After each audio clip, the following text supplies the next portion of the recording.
안녕하세요. 반갑습니다. 오늘은 2020년 9월 6일 9월에 첫 주일 예배에 오신 여러분을 다시 한번 진심으로 환영합니다. 환영합니다. 여름이 되게 뜨거운 시간이 짧았고 이제는 조금 시원해졌습니다. 아침에 이렇게 문을 열어보니까 아주 제가 좋아하는 딱 시원한 날씨가 되어서 저는 오늘 너무 감사한 아침을 시작했는데요. 태풍이 몰려오긴 있어서 좀 어려운 상황이긴 하지만 그래도 우리가 함께 예배 드릴 수 있고 태풍 전야의 예배를 드릴 수 있어서 너무 감사한 것 같습니다. 오늘은 특별히 우리 조미 자매님께서 성찬을 나눠주셔서 너무 감사하고 또 직접 자매님 몇 가지 와서 이렇게 마음을 갖고 이렇게 얼굴로 같이 함께 성찬을 나누니까 더 이렇게 마음이 느껴지기도 하고 너무 감사합니다. 물론 영상을 보내도 괜찮은데요. 이렇게 얼굴을 보니까 더 격려가 되는 것 같습니다. 지난 주중 예배 때 경찰 두 분이 제가 설교 중에 왔었는데요. 저희 되게 협조적이라고 얘기하고 잘 가셨어요. 우리 되게 협조적이긴 하죠. 그래서 여러분 많이 지속적으로 지금 2.5 단계라서 다들 뭐 회사 다니시는 분들도 그렇고 자영업자들도 그렇고 특별히 뭐 소상공인도 그렇고 되게 어려운 상황이 계속 지속되고 있는데 이런 어려운 상황에도 서로 격려하고 또 서로 높여주면서 세워주면서 이 어려운 시간을 잘 벗어났으면 좋겠습니다. 특히 제주도에 있는 우리 가정교회에서 매일 기도하고 있습니다. 태풍이 올 때마다 저희보다 더 바람이 세고 저희보다 더 어려운 시간을 갖는데 도희경수님이 살아있는 것만으로 얼마나 감사한 일이냐고 이렇게 문자를 보내왔을 땐 정말 그게 정말 중요한 거다 생각이 들게 되었습니다. 늘 제주도를 기어서 생각하고 기도하고 있고 또 뿐만 아니라 우리 강석유 제자들 모두들 보면서 잘 안전하게 이 코로나 환경을 잘 극복할 수 있도록 기도하고 있고 격려를 드리고 있습니다. 지금 코로나는 신규 확진자가 158명 정도 돼서 200명 이하로 내려가긴 했지만 아직도 계속 2.5 단계가 일주일 연장되는 상황이라서 우리가 가능하면 비대면 예배로 온라인 예배로 진행하고 있습니다. 얼굴 못 봐서 좀 아쉽긴 하지만 함께 기쁜 마음으로 또 온 마음으로 영과 진리로 예배를 드릴 수 있음을 진심으로 감사하고 있습니다. 10호 태풍 하이선이 북상 중에 있고 또 이번 주에 아마 내일부터 오늘부터 태풍의 영향권에 들어가는데 정말 많은 사람이 다치지 않고 또 많은 피해가 없을 수 있도록 우리가 기도해주면 참 좋겠습니다. 저는 피터 스카지로 목사 저서인 정서적으로 건강한 영성을 지속적으로 말씀을 전하고 있는데요. 지난주까지 4장을 끝냈고요. 이번 주부터 이제 5장에 대해서 말씀드리겠습니다. 근데 조금 말씀이 그 4장에서 좀 오래 지체돼서 5장부터는 조금 말씀을 좀 빠른 속도로 진행을 하려고 노력하도록 하겠습니다. 자, 온라인 예배 방법은 보시면 알겠지만 예배를 잘 집중해달라고 드리라고 한 얘기고요. 정서적으로 건강한 영성, 오늘은 11번째로 과거에 직면하자입니다. 지난 주중 예배 때는 세례 요한처럼 안전지대를 벗어나자 그래서 생소한 광야, 그 다음에 회개하는 특권을 가져가자는 말씀을 전했고요. 오늘은 11번째로 정서로 건강한 영성이라는 책의 5장, 5챕터에 나오는 내용이에요. 과거를 직면하자입니다. 먼저 말씀 창세기 12장 1절부터 4절까지 여러분 괜찮으시면 같이 한번 읽어볼게요. 창세기 12장 1절부터 4절 다 모니터에 나오니까 같이 보시고 읽으면 됩니다. 주님께서 시작. 주님께서 아브라함에게 말씀하셨다. 너는 내가 살고 있는 땅과 내가 난 곳과 너의 아버지의 집을 떠나서 내가 보여주는 땅으로 가거라. 내가 너로 큰 민족이 되게 하고 너에게 복을 주어서 내가 크게 이름을 떨치게 하겠다. 너는 복의 근원이 될 것이다. 너를 축복하는 사람에게는 내가 복을 베풀고 너를 저주하는 사람에게는 내가 저주를 내릴 것이다. 땅에 사는 모든 민족이 너로 말미암아 복을 받을 것이다. 아브람은 주님께서 말씀하신 대로 길을 떠났다. 롯도 그와 함께 길을 떠났다.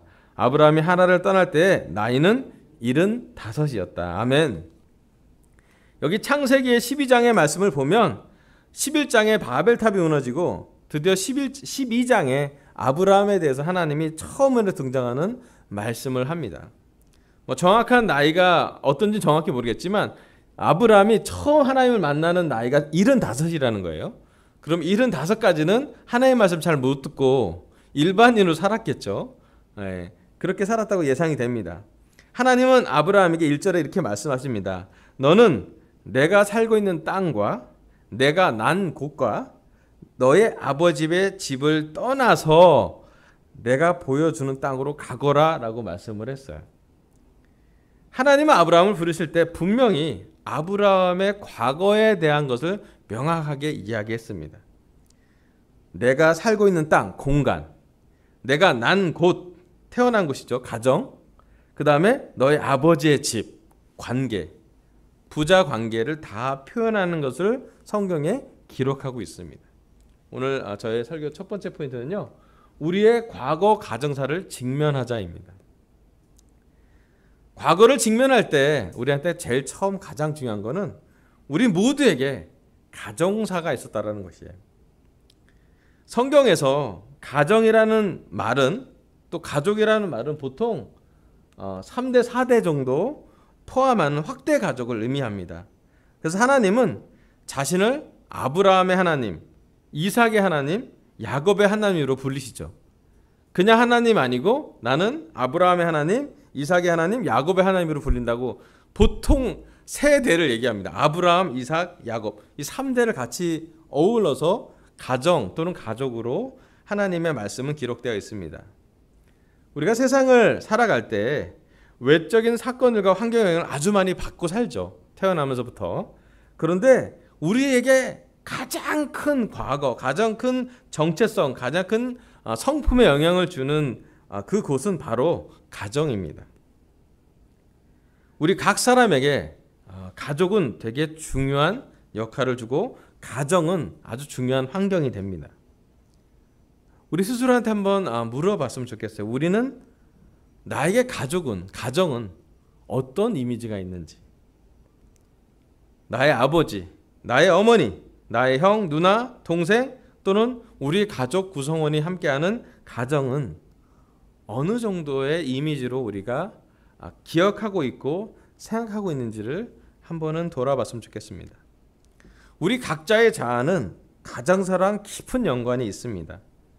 우리의 과거에는 분명히 각 개인마다의 가정사가 존재하게 됩니다. 어떤 가정은 단란한 가정, 행복한 가정이 있을 거고요. 또 어떤 가정은 좀 깨어진 가정 또는 뭐 좀 요즘 표현으로 얘기하면 엮이는 가정도 있을 수도 있습니다. 제가 지난 30년간 제자 생활을 했고 지난 23년간 목회 생활하면서 여러 남자들 또 때로는 여성분들, 자매분들과 시간을 보내면서 배웠던 게 뭐냐면 성경 공부랑 마음을 깊게 여는 시간을 보낼 때 특별히 가족에 대한 얘기를 듣게 되었습니다. 아마 제가 만난 대부분의 많은 사람들은 모두 가정에서 큰 영향을 받았고요. 또 많은 가정이 화목하지 않았습니다. 물질적으로, 정신적으로, 감정적으로, 관계적으로, 대화적으로 건강한 가정은 제가 거의 못 봤던 것 같아요. 대부분의 우리들은 사랑과 대화가 부족한 부모님과 살았던 것 같습니다. 그리고 또 요즘 제가 우리나라 역사를, 또 현대사를 공부해 보면서 그럴 수밖에 없었던 현실도 보게 됩니다. 우리나라는 6.25 전쟁을 경험했고 이산가족이 있고 새마을운동을 하고 우리 경제를 허리띠를 졸라매고 열심히 경제를 발전시켜야지, 먹을 게 있어야 되는 것이 목표로 삼았던 것이기 때문에 가정을 세우기는 그런 기준에서 가장 중요했던 것은 경제적인 그런 안정감을 주는 것이 가정의 최우선 목표였던 것 같습니다. 우리의 부모님 세대가 그렇고요. 지금 저희 세대가 그 다음에, 그래서 가정에서 대화를 하기보다는 가정은 그냥 살아가는 공간이었던 같은 생각이 듭니다. 물론 우리 세대 다음 세대는 또 다른 가정의 의미가 있습니다. 이제 먹고 사는 것은 조금은 먹을 것은 돼요. 근데 어느 정도의 직장을 가질 것인가, 어느 정도의 삶을 선택하신 것인가를 조금은 삶의 형태가 다른 것으로 변화되어 가고 있긴 합니다. 우리는 그래서 각 가정마다 각 개인이, 가족의 구성원으로서 개인이 자아 정체성을 가져가게 됩니다. 그래서 우리의 과거를 직면하려면 반드시 우리의 가정사를 보게 됩니다. 여기 출애굽기 34장 6절에서 7절은 이런 말씀이 나옵니다. 주님께서 모세의 앞으로 지나가시면서 선포하셨다. 주는 자비롭고 은혜로우며 노하기를 더디하고 한결같은 사랑과 진실이 풍성한 하나님이다.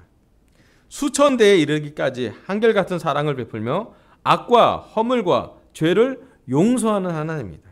그러나 나는 죄를 벌하지 않은 채 그냥 넘기지는 아니한다.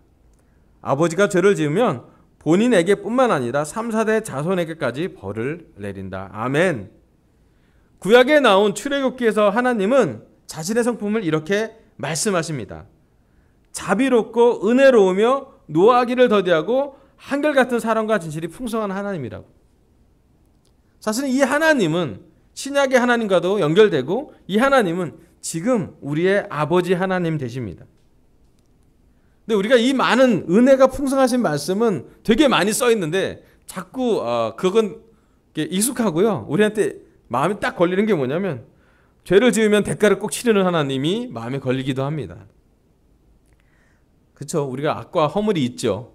또 죄를 짓기 때문에 그 죄에 대한 대가를 꼭 하나님은 처벌을 하셨어요. 감사하게도 신약에서 오늘 우리가 성찬을 참여했듯이 죄에 대한 처리를 예수님에게 내린 것이에요. 그래서 우리는 용서받은 사람들입니다. 이 출애굽기가 써질 때 당시보다 지금은 더 하나님의 은혜가 많으셨고 우리의 죄에 대한 대가를 정말로 예수님에게 다 담당시키셨어요. 그래서 우리는 은혜를 많이 받은 가족이에요. 근데 한 가지, 여기 아버지가 죄를 지으면 본인에게뿐만 아니라 3, 4대 자손 때 벌을 내린다 그랬잖아요. 예, 이게 에스겔서 말씀이랑 약간 대치되기도 합니다. 아버지는 아버지의 죄로 끝난다 그런 얘기도 있는데요. 여기서 나오는 죄의 역할은 뭐냐면 죄성이에요. 우리가 아버지의 죄성을 끊지 않으면 그 아들의 죄성을 유산처럼 받게 됩니다. 알코올 중독인 아버지를 너무 싫어했고 구타하는 아버지가 너무 싫어하고 무뚝뚝한 아버지가 대화를 하지 못하는 아버지가 너무 싫은데요. 우리 결혼부 형제들도 참 돌이켜 보세요. 때로 우리가 무뚝뚝하지 않습니까? 때로 우리가 뭔가에 중독되기 쉬운 성품이 있지 않습니까? 때로 우리가 원치 않지만 우리 가정에서 오는 여러 가지 인간적인 죄성들이 우리 대해서 영적으로 끊지 않으면 그 다음 세대까지 넘어가는 걸 느낍니다. 특별히 결혼으로 더 화들짝 놀라는 건 뭐냐면 내 약점이 내 아이에게 딱 투영되는 거 왔을 때 우리 너무 놀래기도 하고 미안하기도 하고 좀 이렇게 당황스럽기도 합니다. 하나님은요, 여기 보면 수천 대 이르기까지 은혜롭고 자비로우시대요. 그리고 죄는 3, 4대까지 받게 돼. 적어도 얘기한다면 1000배 정도 하나님은 우리를 더 은혜롭고 자비롭게 대하신대. 그래서 우리가 하나님한테 더 간다면 영적으로 우리가 성장하고 정서적으로 안정이 된다면 아마 우리 대해서 많은 죄성들은 끊어질 수 있을 거라 생각이 들었습니다. 우리 가정이 하나님의 가정이라면 하나님의 성품을 따라갈 것이에요. 자비롭고 은혜롭고 노하기를 더디하고 한결같은 사랑과 진실이 풍성한 가정이 되겠죠. 반대로 우리가 세상적인 가정이라면 아버지가 죄를 짓는 가정의 모습이 계속 3, 4대까지 연결되는 모습이 나올 겁니다. 대화가 부재되거나 알코올 중독이거나 분노 중독이거나 인터넷이나 여러 가지 게임이 중독되거나 음란 중독, 우울증, 공황장애, 주의력 결핍장애, 부부싸움, 구타와 욕설, 또 간통, 간음, 바람 피는 것 여러 가지 포함해서 즉 우리나라 드라마에서 나올 법한 많은 것들은 사실은 우리 대해서 영적으로 끊지 않으면 우리 다음 세대까지 전달될 만한 죄성을 포함하고 있습니다. 우리가 누구인지 깊게 알아보려면 우리 가정을 먼저 보면 됩니다. 우리의 과거에 우리의 자아 정체성을 가장 중요하게 형성했던 시기는 우리 가정과 함께 했던 시기였을 것이에요. 특히 우리 부모님 관계를 잘 보십시오. 또 심지어 부모님이 지었던 병, 부모님이 돌아가시게 됐던 병력도 우리한테 되게 중요합니다. 아마 우리가 그 병이 생길 가능성이 높아요. 그 유전자로 그 습관으로 살 수 있기 때문에. 여기 성경에 기록되어 있는 3대 주요 가정사와 그에 따른 죄성과 습관을 연구한 결과가 좀 있습니다.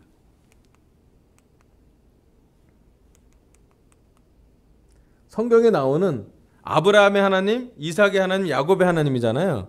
이 3대가 갈친 하나님의 부르심을 가졌는데도 불구하고 그들이 가졌던 죄성 4가지를 좀 습관 같은 것을 적어보고 연구해봤습니다. 이게 피스토 스카지로 목사님 연구해본 거예요. 첫 번째, 거짓말하는 습관이 있었습니다.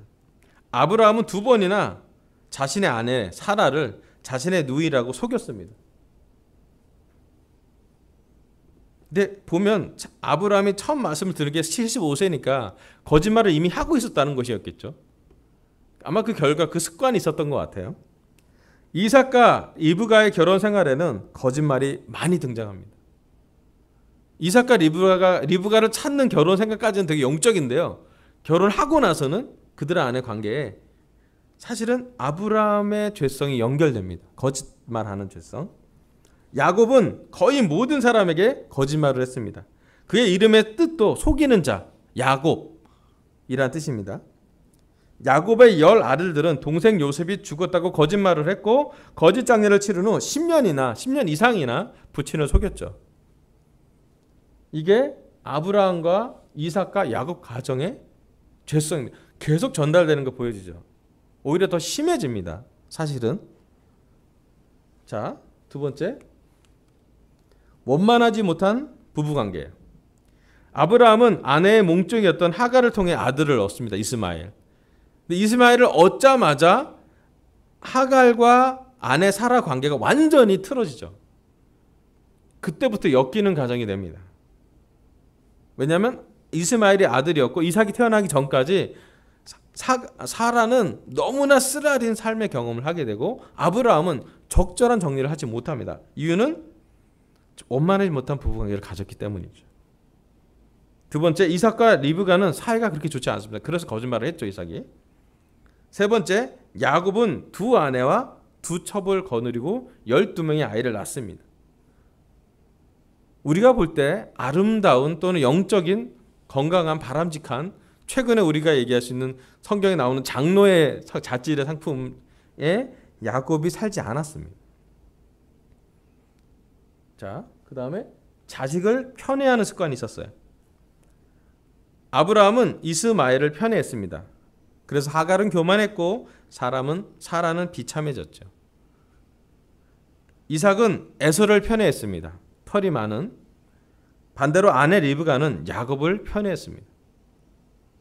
그 결과 에서와 야곱은 엄청난 대가를 치르고 살죠.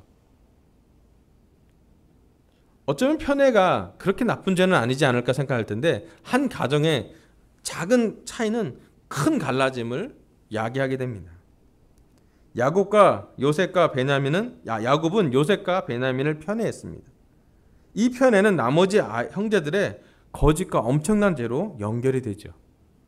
부모가 아이들에 대해서 편애하는 습관을 가졌을 땐 반드시 그 자녀는 분열되거나 상처 주거나 이별하는 결과를 성경에서 보게 됩니다. 자, 마지막 4번째로 가족들과의 관계가 단절이 됩니다. 형제간인 이삭과 이스마엘의 관계가 단절이 됩니다. 야곱은 에서를 피해 달아났고 그 후 오랫동안 관계가 완전히 끊어지고 살게 됩니다. 요셉은 무려 10년이 넘도록 가족들과 만나지 못했습니다. 이것이 성경에서 나오는 아브라함의 하나님, 이삭의 하나님, 야곱의 하나님의 부르심에도 불구하고 그들의 죄성이 얼마나 강력하고 가정사가 얼마나 어려운지에 대한 기록입니다. 제가 이 말씀을 보면서 성경이 얼마나 리얼하게 기록되어 있는지, 얼마나 솔직하고 얼마나 우리 가정사를 잘 기록했는지 보입니다. 물론 아브라함은 우리의 믿음의 조상이고요. 아브라함의 후손이 된다는 건 특권입니다. 하지만 아브라함이 거짓말하는 죄는 어느 정도 끊어졌어야 됐어요. 이삭은 약속의 아들이었습니다. 제물을 바치려고 했을 때 아브라함이 올바른 태도로 제물을 드렸고 영적인 제사를 드렸던 가정이기도 합니다. 하지만 이삭과 리브와의 관계는 건강하지 않았습니다. 좋은 부모에게 아브라함과 사라의 관계, 아브라함과 하갈의 관계를 보면서 이삭이 무엇을 느꼈을지를 어떤 부부관계의 상을 가져갔을지를 우리가 보게 됩니다. 그 다음에 야곱은요, 그 에서와 이삭이 이별된 상황에서의 보는 과정으로 알게 되고 또 실제로 야곱은 일찍 가정을 떠나게 됩니다. 에서가 죽일지도 모르는 생각에 도망가게 되죠. 멀리 도망가서 그가 했던 결혼 생활은 사실은 되게 피곤하고 힘든 우리의 인생 여정을 함께할 만큼의 삶을 살게 됩니다. 결국 이 세 가정 모두 3대 가정, 하나님의 가정이라고 볼 수 있는데요. 우리가 물론 천국 가면 다 만날 수 있는 사람들일 텐데요. 분명하게 죄성이 있었다는 것입니다. 여러분, 우리의 과거 가정사를 우리 또한 직면했으면 좋겠습니다. 그리고 한편으로 우리가 하나님에게 부르심을 받은 것을 감사하길 바랍니다. 우리가 성찬에 참여할 수 있다는 것을 엄청 감사할 수 있길 바라요. 우리가 물론 코로나 환경에서 화면을 보고 인터넷으로 예배를 드리지만 그럼에도 불구하고 우리가 영과 진실한 마음으로 예배를 드렸습니다. 오늘도 하나님이 자비로우시며 용서하신다라는 것을 기억하길 바라요. 그리고 바라는 게 있다면 우리 자손에게까지는 우리의 죄성을 좀 끊었으면 좋겠어요. 우리가 믿음은 전달하고 죄는 전달하지 않았으면 좋겠습니다. 이 설교들은 물론 싱글과 캠퍼스도 잘 들었으면 좋겠지만 특별히 결혼부는 우리의 자녀 양육을 할 때 하나님의 말씀으로 해야 되는 이유가 바로 여기에 있습니다. 우리는 약한데요. 우리는 죄가 있는데요. 하나님의 말씀은 그들의 하나님의 믿음이 우리 자녀에게 전달됐다면 사실은 그들에게 희망이 있습니다. 여러분, 우리의 과거 가정사를 직면했으면 좋겠어요. 또 우리 중에 캠퍼스는 우리 제자들 가정에서 자란 캠퍼스, 교회에서 자란 킹덤 키즈 캠퍼스가 있을 거예요. 여러분, 캠퍼스 잘 들으세요. 우리가 우리 대회에서 교회에서 자라났다고 할지라도 우리가 죄에서 도망가지는 못하는 관계입니다.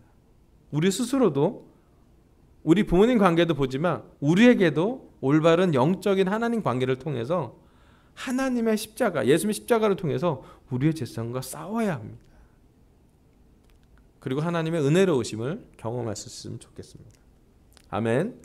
두 번째 말씀은요, 창세기 45장 1절부터 5절입니다. 창세기 45장 1절입니다. 요셉은 북받치는 감정을 억누르지 못하고 자기의 모든 시종들 앞에서 그만 모두를 물러가라고 소리쳤다. 주위 사람들을 물러나게 하고 요셉은 드디어 자기가 누구인지를 형제들에게 밝히고 나서 한참 동안 울었다. 그 울음소리가 어찌나 크던지 밖으로 물러난 이집트 사람들에게도 들리고 바로의 궁전에도 들렸다. 내가 요셉입니다. 아버지께서 아직 살아계시다고요? 요셉이 형제들에게 이렇게 말하였으나 놀란 형제들은 어리둥절하여 요셉 앞에서 입이 얼어붙고 말았다. 이리 가까이 오십시오 하고 요셉이 형제들에게 말하니 그제야 그들이 요셉 앞으로 다가왔다. 내가 형님들이 이집트로 팔아넘긴 그 아우입니다. 그러나 이제는 걱정하지 마십시오.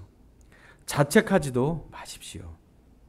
형님들이 나를 이곳에 팔아넘기긴 하였습니다만 그것은 하나님이 형님들보다 앞서서 나를 여기에 보내셔서 우리의 목숨을 살려주시려고 그렇게 하신 것입니다. 아멘. 여기 창세기 45장 1절부터 5절은 저가 개인적으로 생각하기에 창세기의 하이라이트인 것 같아요. 첫 번째 하이라이트는 하나님이 천지를 창조하셨다는 그 말씀이고요. 인간과 연결된 가장 놀라운 하이라이트는 저는 요셉이 했던 이 말씀에 있다라고 생각합니다. 창세기가 기록된 목적이 아마 저는 이 말씀이라고 저는 생각이 듭니다. 아브라함의 하나님, 이삭의 하나님, 야곱의 하나님 3대에 걸친 가정의 죄성을 극복한 인물이 드디어 성경에 나옵니다. 그 이름이 요셉입니다. 요셉이 했던 지금 이 장면의 말씀은 언제 들어도 전율이 오고 소름이 끼치고 반전이 되고 사실은 저도 함께 감동이 되는 눈물이 나는 구절입니다. 요셉처럼 살고 싶고요. 요셉이 되고 싶고요. 요셉의 모습에서 늘 동기를 얻습니다. 구약에서 제가 생각하기에 가장 예수님을 닮았던 사람 중에 한 사람을 뽑는다면 저는 요셉이라고 주저없이 말하고 싶습니다.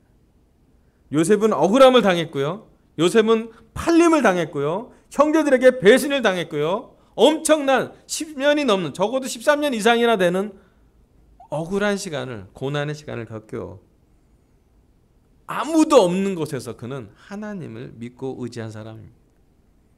그리고 나중에 여기 나온 것처럼 용서하는 사람이에요. 용서하는 것뿐이겠습니까? 한 가정을 용서하는 것뿐만 아니라 한 민족을 살려내는 역할을 요셉이 하게 됩니다. 제 오늘 설교 두 번째 포인트는요, 요셉처럼 과거 가정사를 떠나서 하나님의 사람으로 변화되자입니다. 이 말씀은 오늘 말씀도 할 거지만 이번 주중 예배도 포인트가 4개라서 2개 잘라서 다음 주중 예배도 할 거예요. 요셉처럼 과거 가정사를 떠나서 하나님의 사람으로 변화되자입니다. 창세기 37장부터 50장에 걸쳐 나오는 요셉의 여정은 예수 그리스도의 모습과 가장 많이 닮아 있습니다. 요셉을 통해서 과거 가정사를 떠나서 하나님의 사람, 하나님의 가정, 하나님의 사역, 하나님의 국무총리가 되는 과정을 변화하기를 우리가 배웠으면 좋겠어요.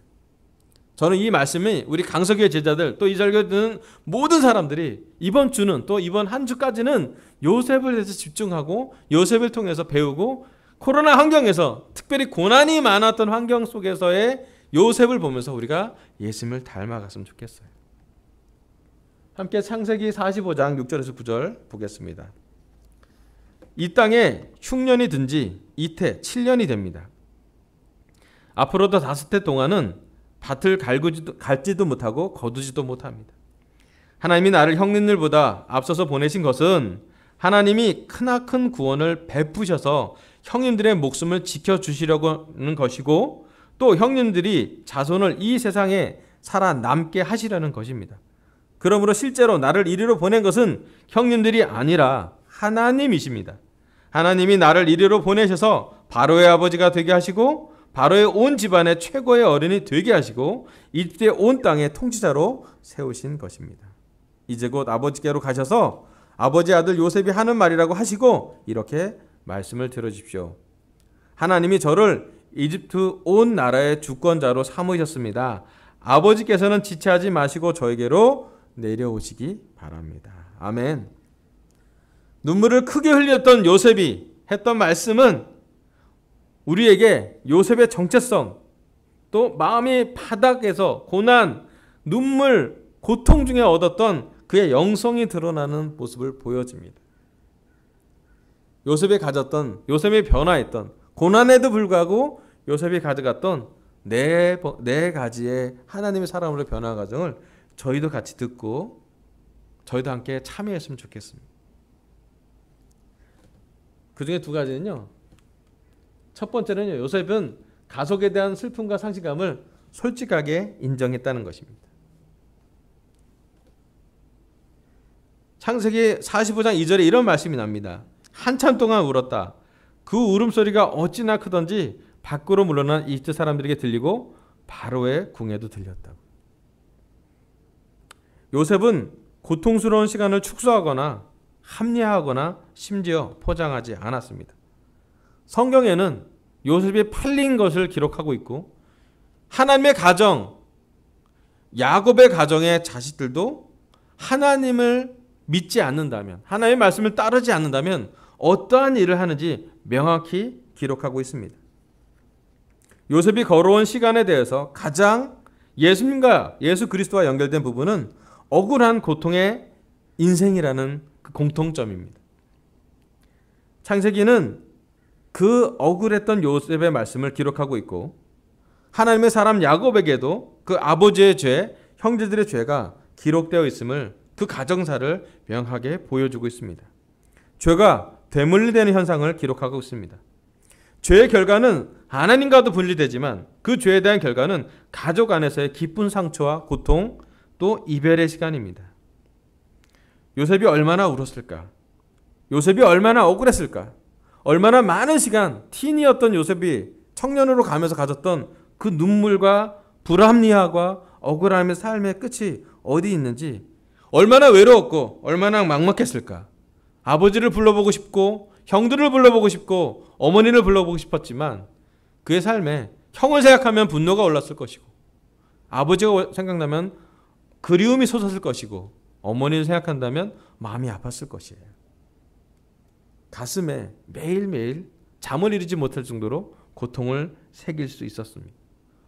어쩌면 제가 요셉처럼 상황이 된다면 저는 쓴마음을 갖고 이 세상을 저주하면서 가정을 저주하면서 복수의 칼날을 가는 그런 삶을 살 것 같다는 생각을 하게 됐어요. 여러분, 우리 대한민국에 깊은 슬픔이 있습니다. 우리나라 사람들은요, 슬픔을 간직하고 있는 민족 중에 한 명입니다. 우리는 해방이 되어서도 물론 일제치하에서도 엄청나게 많은 고통과 한과 어려움과 어려움이 있었죠. 또 그 다음에 지난 100년 동안 대한민국 역사의 100년 동안은 우리나라의 역사에 슬픔이 훨씬 많습니다. 그 중에 하나가 뭐냐면 이산가족이에요. 남과 북이 갈라져 있고 가족이 전쟁 때문에 다 흩어져 있어요. 우리나라 가정사 중에 깨지지 않은 가정이 거의 드뭅니다. 왜냐면요, 일제치하를 경험하고 전쟁을 경험하고 건강한 가정의 역할을 하기가 너무 어려웠던 것 같아요. 그래서 우리나라의 많은 정서 중에 하나는 슬픔이에요. 우리나라 오래된 노래를 들어보면요, 대부분 슬픔의 정서, 한이 그 안에 녹여져 있습니다. 여러분, 요셉을 보면서 얼마나 많이 슬펐을까 상상해 봅니다. 그리고 정말 이렇게 이집트에 팔려나간 유대인의 그 서름, 말도 틀리고 문화도 틀리고 어떻게 살아갈지 적응해가는 그의 인생의 여정 속에서 많은 사람들은 나중에 국무총리가 됐던 이집트의 왕들에게 정말 이렇게 통치자로 역할하는 요셉을 생각하지만, 하나님이 보시는 요셉은, 또 우리에게 감동을 주는 요셉은 아무도 보지 않고 아무도 인정해주지 않고 심지어 가족마저 그를 버렸는데도 불구하고 그는 슬픔을, 상실감을 하나님과 잘 풀었다는 것이에요. 요셉은 가족에 대한 슬픔과 상실감을 솔직하게 인정했습니다. 자기가 얼마나 슬픈지, 얼마나 힘든지, 눈물의 양이, 눈물의 소리가, 애통하는 소리가 그의 슬픔을 표현하는 것입니다. 두 번째, 요셉은 하나님의 크심을 깊이 인식했답니다. 요셉의 슬픈 과거 가정사에도 불구하고 3대에 걸친 죄성에도 불구하고 고통과 상실을 겪으면서 요셉한테는 하나님을 의지할 것인지 아니면 이 세상 사람들한테 원망하고 저주할 것인지에 대한 삶의 선택을 하는 시간이 왔을 것이에요. 요셉은 아버지를 원망할 수도 있을 것이요, 형제들을 더더욱이나 분노하면서 칼을 가를 수도 있었습니다. 하지만 성경 어느 부분에 어떻게 정확하게 된지 모르겠지만 요셉은 시간이 가면 갈수록 하나님과 친해집니다. 요셉은 크신 하나님을 깊게 인식했습니다. 어떻게 요셉이 하나님과 동행했는지는 아직도 비밀로 남아있는 것 같아요. 요셉은 고통스러운 가정서와 하나님이 자신의 고난을 통해 그리는 큰 그림을 보았습니다. 자신의 고통을 포함한 것이 내가 왜 이렇게 고통스럽지 하고 작게 보는 것이 아니라, 하나님이 왜 나한테 이런 고통을 허락하셨지? 내가 틴때 했던 그 교만했던 행동의 대가가 이렇게 큰 것인가?